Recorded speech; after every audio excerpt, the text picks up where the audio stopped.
E nessa mistura santista de sonho, sol e mar, nossas melhores histórias estão no nosso lugar. É nessa mistura santista que hoje conhecemos a história de superação de Sivuca Correia. Com muita força de vontade, Sivuca conseguiu vencer a dependência química. Hoje, Sivuca faz um trabalho para ajudar pessoas a se livrarem do vício. No quadro Saúde Emocional, a psicóloga e consteladora familiar Kátia Lima traz mais um momento de reflexão. E o portal TV Portuguesa traz um pedacinho de Portugal e sua gente. Bem-vindos ao Mistura Santista. Aqui, nossas melhores histórias estão no nosso lugar.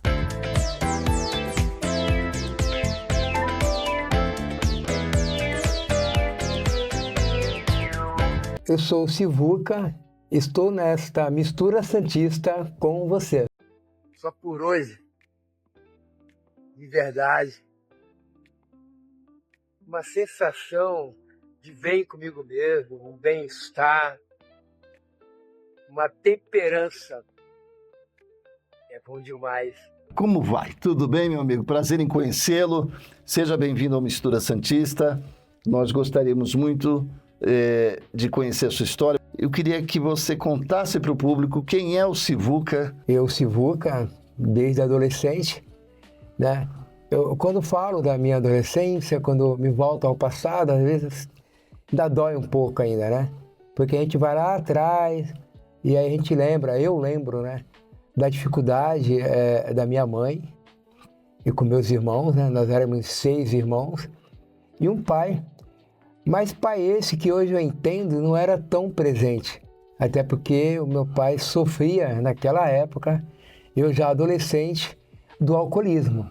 E a minha mãe sempre ali, guerreira, para criar 6 filhos, né? Isso lá na cidade de Cubatão. E eu fui crescendo, meus irmãos foram crescendo.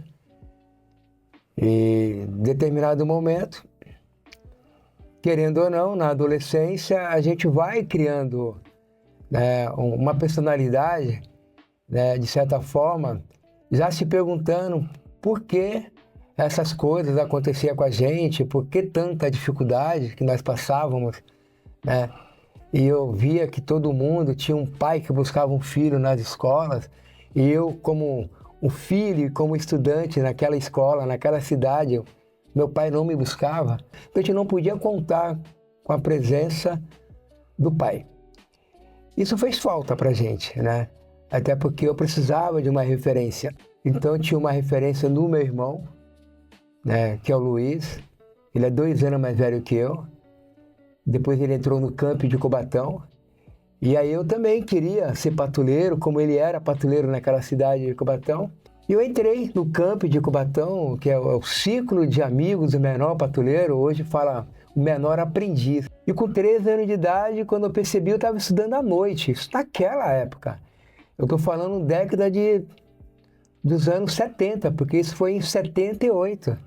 Mas com 13 anos de idade, eu no campo de Cubatão e trabalhando no hospital, estudando à noite, então a minha personalidade, eu ficava em conflitos comigo mesmo, mas eu não conseguia dividir isso com a minha mãe.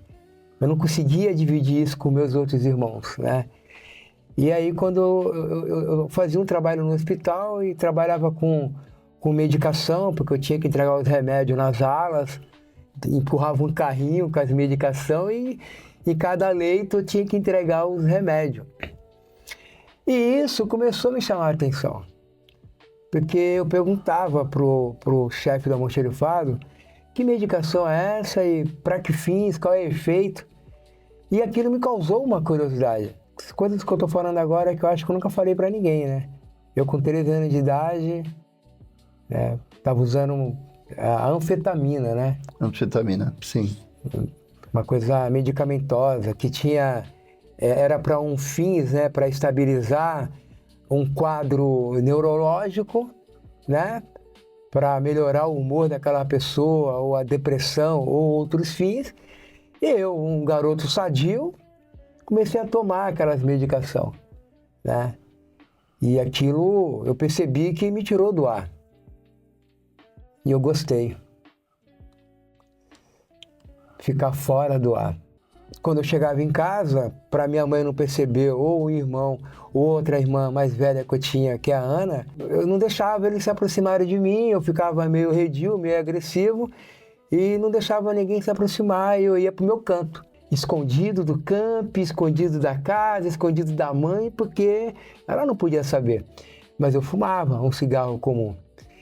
E abriu a porta para mim, né? Veio com 14 anos, já veio a bebida na festinha, uma cerveja, e eu não dei conta. Quando eu percebi, eu estava decepcionando essas pessoas ao meu redor, mas eu não entendia isso, e isso me levava a ser mais rebelde, né? E brigar com meus irmãos à toa, né?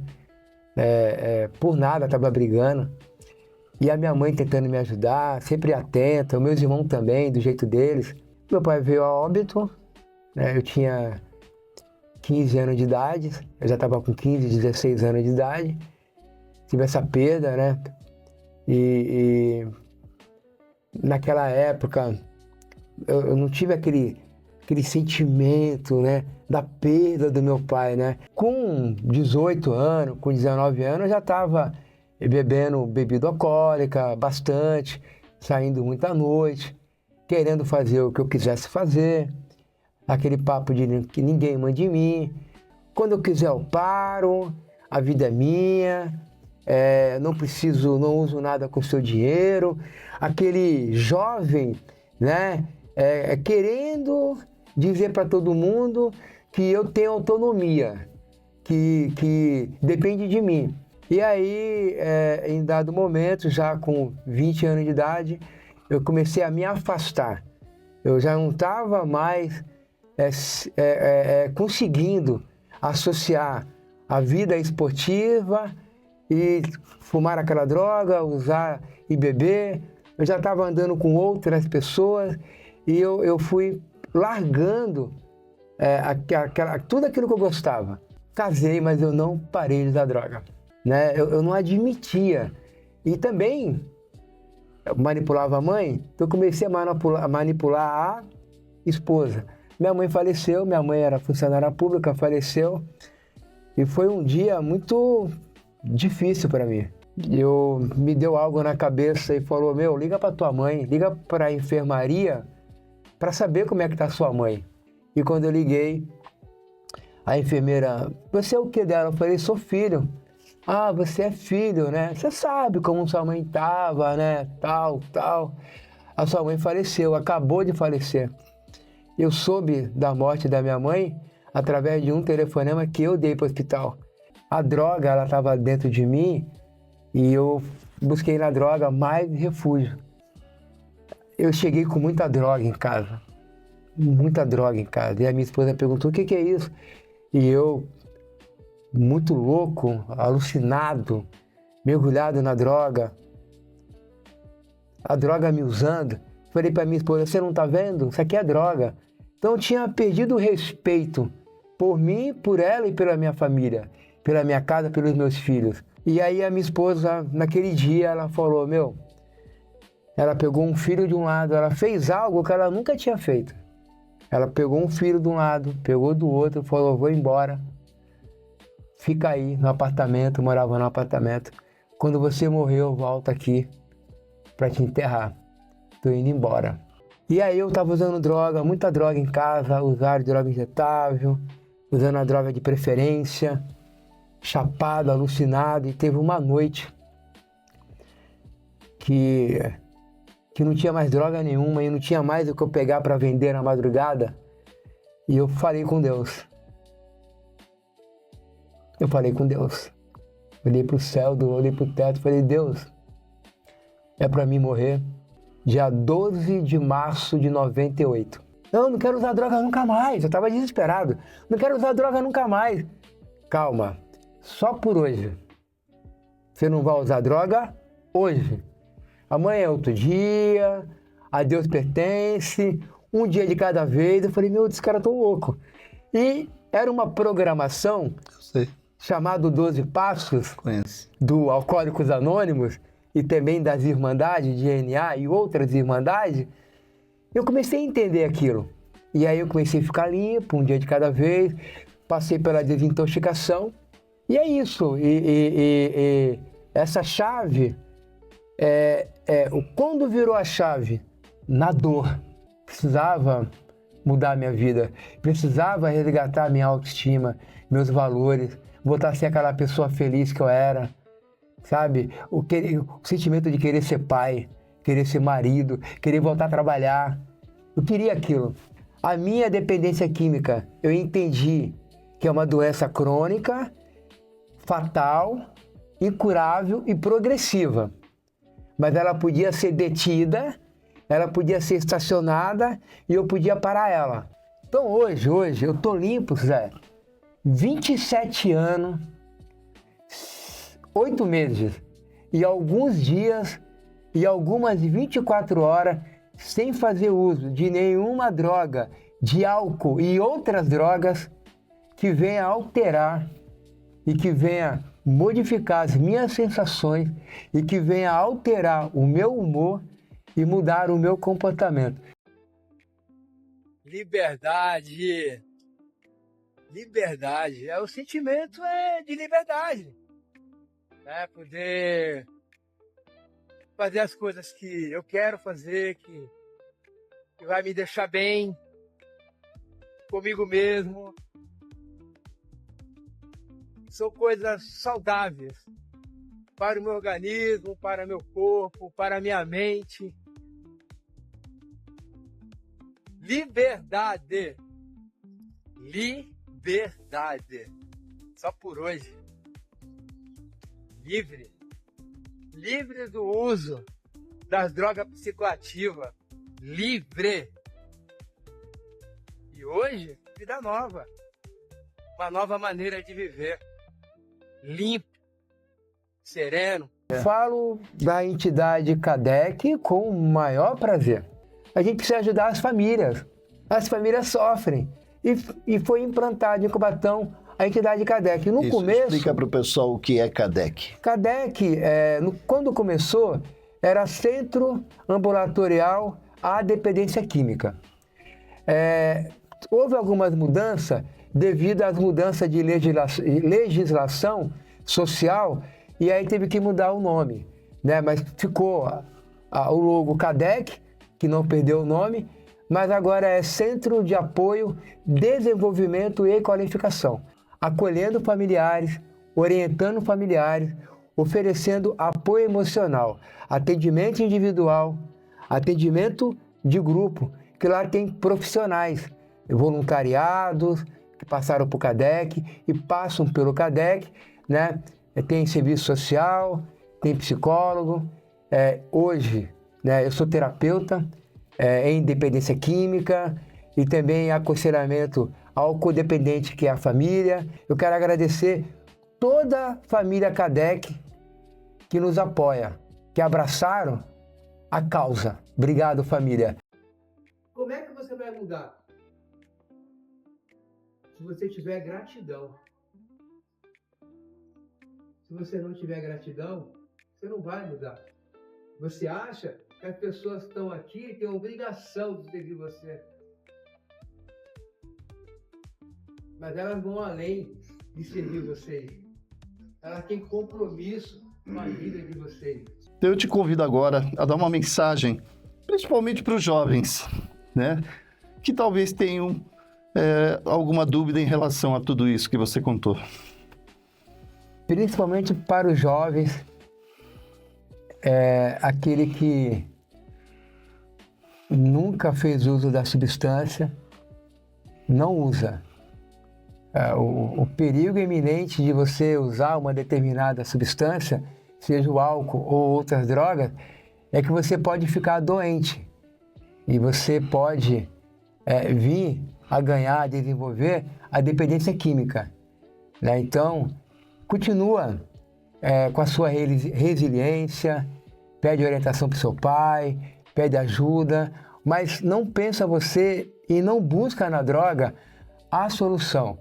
A droga, para quem faz o uso da substância e passa a ser um dependente, a droga tira a sua vida, tira você da sua família, te joga na rua, tira o teu sonho, pede ajuda.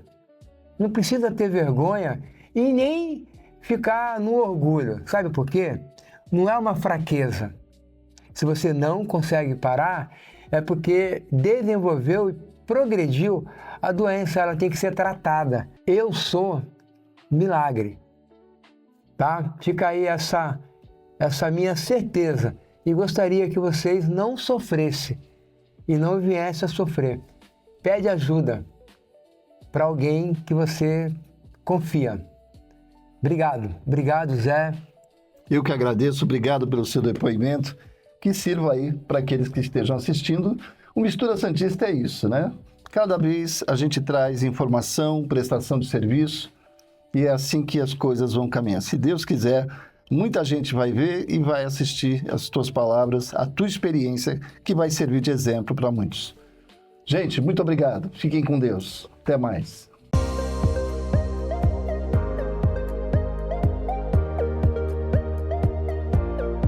Seja bem-vindo a mais um programa Saúde Emocional e hoje vamos falar sobre Novembro Azul.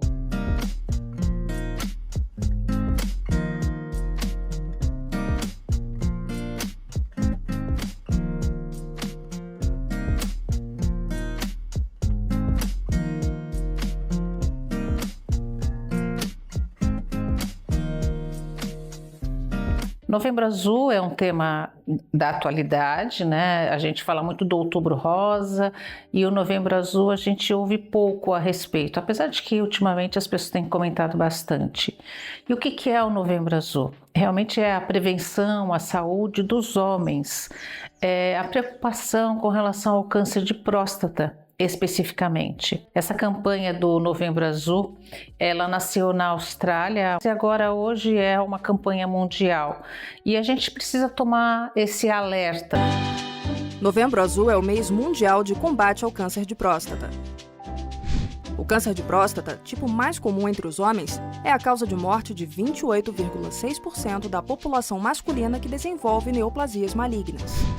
No Brasil, um homem morre a cada 38 minutos devido ao câncer de próstata, segundo os dados mais recentes do Instituto Nacional do Câncer. É importante do cuidado, do autocuidado, né? Porque a partir do momento que eu estou cuidando da minha saúde, eu estou cuidando também das pessoas que estão comigo, que estão à minha volta. E o que a gente deve fazer, né, diante dessa campanha? A campanha é mais para alertar as pessoas, lembrar as pessoas de que precisam consultar médicos, que precisam fazer um check-up, é interessante ir ao médico. O Novembro Azul, especificamente falando do câncer de próstata, eles encaminham para um exame de PSA, que é um exame de sangue fácil de fazer em qualquer laboratório, também o toque retal, que também é rápido, né? Existem tabus com relação a tudo isso, com relação a esses autocuidados, né? Os homens acham que sempre, né, devem ser, na sua grande maioria, fortes, né? E na verdade não estamos falando de força, né, e nem de fragilidade, estamos falando de autocuidado, porque o câncer de próstata ele pode ser evitado, né, e se diagnosticado com antecedência. 90% dos casos de diagnóstico são realmente curados, então é importante a gente se apegar com relação a esses dados para que a gente cuide da nossa saúde. A única forma de garantir a cura do câncer de próstata é o diagnóstico precoce. Mesmo na ausência de sintomas, homens a partir dos 45 anos com fatores de risco ou 50 sem estes fatores devem ir ao urologista para conversar sobre o exame de toque retal, que permite a nós médicos avaliar alterações da glândula, como endurecimento e presença de nódulos suspeitos, e sobre o exame de sangue PSA. O cuidado com a sua saúde deve estar presente o ano inteiro. Por isso, homens, façam seus exames de prevenção. Então, vamos quebrar esses tabus, né? Sabemos que muitos homens têm medo, têm vergonha, ou até por uma questão de histórico, né, cultural, a gente evita procurar os médicos. Consultas e exames de rotina na agenda sem esperar que surja algum sinal de atenção. Além desses hábitos, o autocuidado também deve incluir uma atenção especial ao corpo, para perceber mudanças que podem indicar a necessidade de ajuda médica e um olhar atento e sem tabu para a saúde mental. Procure um urologista, faça a consulta periodicamente. Para as pessoas acima de 50 anos é importante você ter essa periodicidade anual de fazer o PSA e o toque retal, que a gente comentou aqui. E entenda que isso não define a sua masculinidade, né? Isso define o seu autocuidado. E lembrando que cuidar da saúde é um ato de amor com você e com aqueles que caminham do seu lado. Novembro Azul não é sobre medo, é sobre vida. Cuidar de você também é um ato de coragem. Gratidão pela participação de todos. Aguardo vocês no próximo programa e visitem meu canal no Instagram, meu canal no YouTube. Obrigada.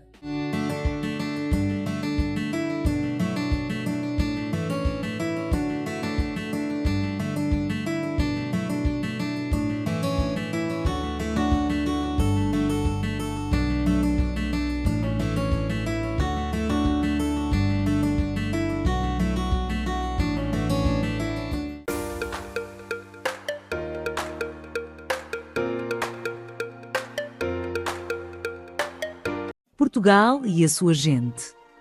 Programa Portugal, sua gente, Portal TV Portuguesa. Ao meu lado, o presidente do Centro Cultural Português de Santos, José Duarte Almeida Alves, que também é conselheiro das comunidades portuguesas e que esteve recentemente na cidade de Bento Gonçalves, no Rio Grande do Sul, para participar da reunião da secção consular. Presidente, quais foram os assuntos, os temas que foram debatidos nesta reunião? Ronaldo, todo ano há uma reunião com todos os integrantes da secção Brasil, que das várias áreas consulares, né?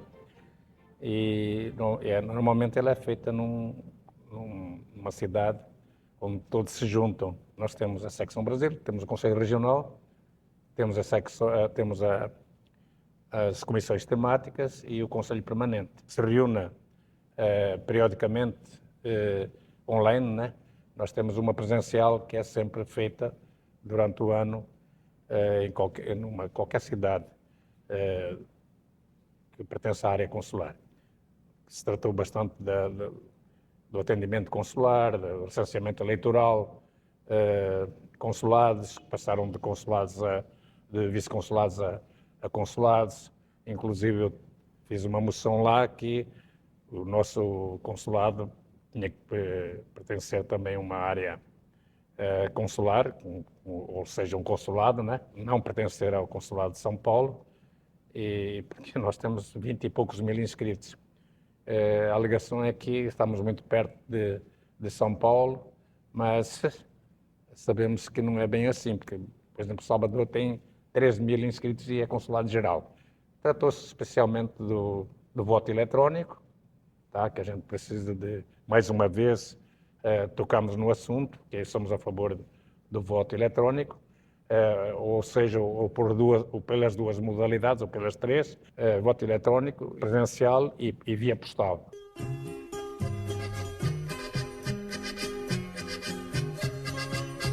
Colégio Lamec, referência no ensino infantil e fundamental há mais de 30 anos em Santos. A pura essência de Portugal está na Praia Grande. O sabor, a tradição e a paixão em cada prato. Trabalhamos com o alto padrão que a sua rotina exige, seja no almoço, de negócios ou no jantar especial. Garantimos a excelência. Prove a autenticidade e conheça o nosso bolinho de bacalhau. Brinde com a nossa seleção especial de vinhos.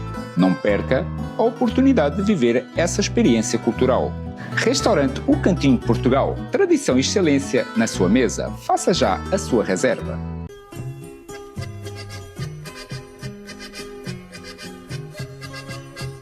Presidente, nomeadamente em relação às eleições marcadas para o dia 18 de janeiro, marcadas pelo presidente da República, Marcelo Rebelo de Sousa, o senhor pode dizer a respeito?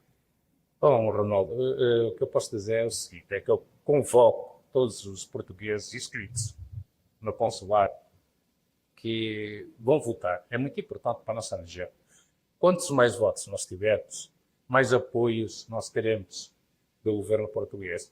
Porque, veja bem, Santos é a terceira região a cidade mais portuguesa do Brasil em termos proporcionais ao número de licenciados e de utentes do consulado.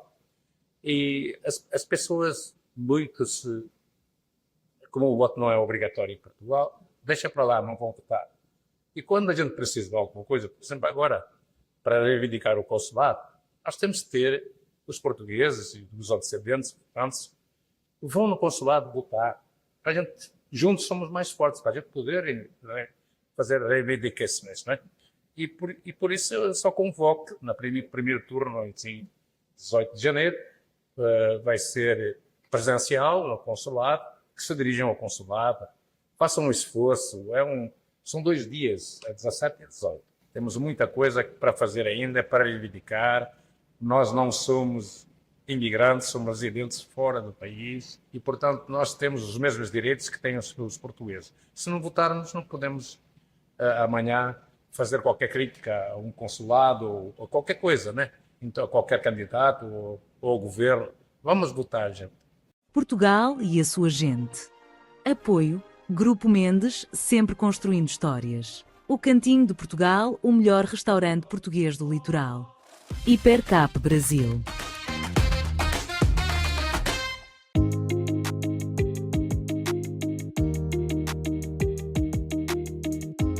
Olá pessoal, nós somos as Countries e eu soube que nós estaremos em Santos no dia 5 de dezembro.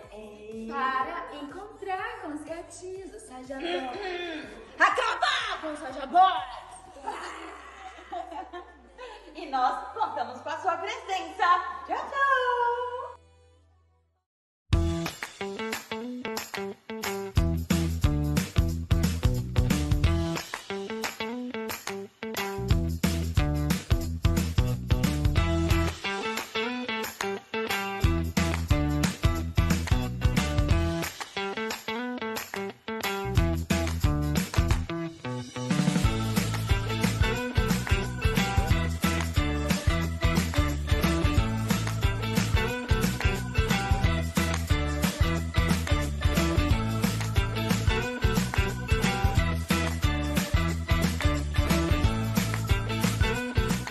Você já notou que a vida insiste em repetir certas histórias? Talvez o que parece travado lá fora seja um espelho do que ainda precisa ser olhado aqui dentro. Emoções, laços, experiências continuam pedindo acolhimento. É aí que as dinâmicas sistêmicas podem transformar. Elas nos ajudam a olhar para aquilo que está oculto, trazendo à luz aquilo que precisa ser visto com amor e compreensão. Durante a dinâmica, é possível reencontrar padrões, liberar pesos e encontrar novas possibilidades para a vida. Não se trata de reviver o passado, mas de dar um novo significado a ele, para seguir mais leve, em paz e com clareza sobre o seu caminho. Porque quando você muda o seu olhar, tudo a seu redor muda. E esse é o poder da dinâmica sistêmica, de reconectar com o equilíbrio que já existe em você. Está pronto para mudar o jogo da sua vida? Entre em contato pelo WhatsApp. A cantina mais tradicional da Baixada Santista, com quase 60 anos de atuação, atendendo você com as nossas receitas tipicamente italianas, trazidas da Toscana, né, pela dona Liliana. As massas são produzidas artesanalmente. Cantina Liliana, a mais tradicional da Baixada, sempre copiada, mas nunca igualada.